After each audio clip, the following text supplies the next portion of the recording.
안녕하세요. 닥톡 네이버 지식인 상담한의사 손성문입니다.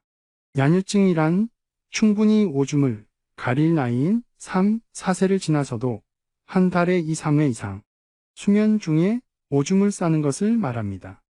5세 아이들의 15%, 초등학교 들어가는 7세 아이들의 10%에서 야뇨증이 발생합니다.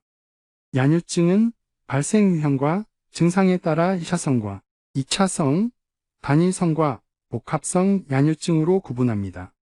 1차성 야뇨증은 태어나서부터 계속 야뇨증이 지속되는 경우로 야뇨증의 75에서 80% 정도를 차지합니다.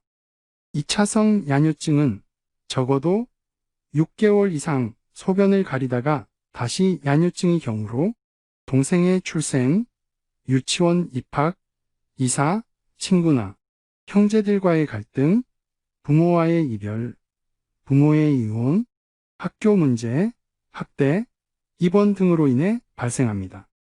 2차성 야뇨증을 가진 아동의 75%에서는 정신적인 문제가 발견되기 때문에 주의가 필요합니다.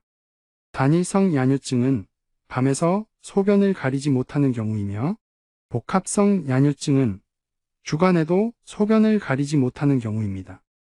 특히 복합성 야뇨증은 치료가 잘 되지 않고 ADHD를 동반하는 경우도 자주 있어서 정확한 진단과 치료가 필요합니다. 문의 주신 내용으로 볼 때 자녀분은 2차성 단일성 야뇨증으로 분류할 수 있을 것 같습니다. 4가지 유형의 야뇨증 가운데서는 그래도 가장 치료가 쉬운 유형이지요.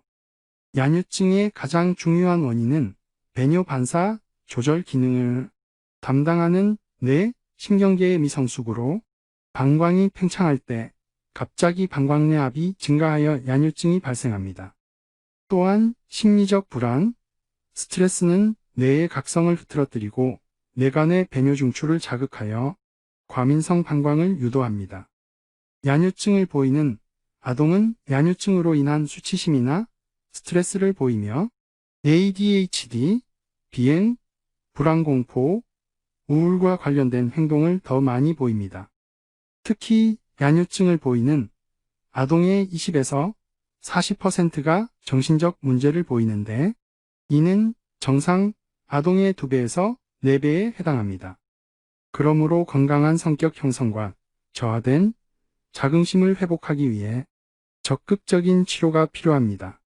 야뇨증이 지속되면 사회성 발달과 인격 형성에 나쁜 영향을 미치거나 정신적, 심리적 문제를 일으킬 수 있습니다.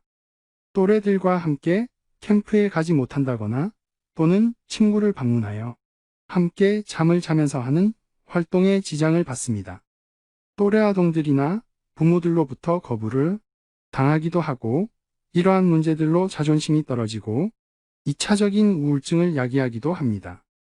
한의원에서는 야뇨증의 원인과 심한 정도, 동반 문제와 예후 등을 판별하기 위해 체질검사와 발달검사, 심리검사와 평가척도검사, 뇌기능검사와 주의력검사, 신경인지 검사 등을 실시합니다.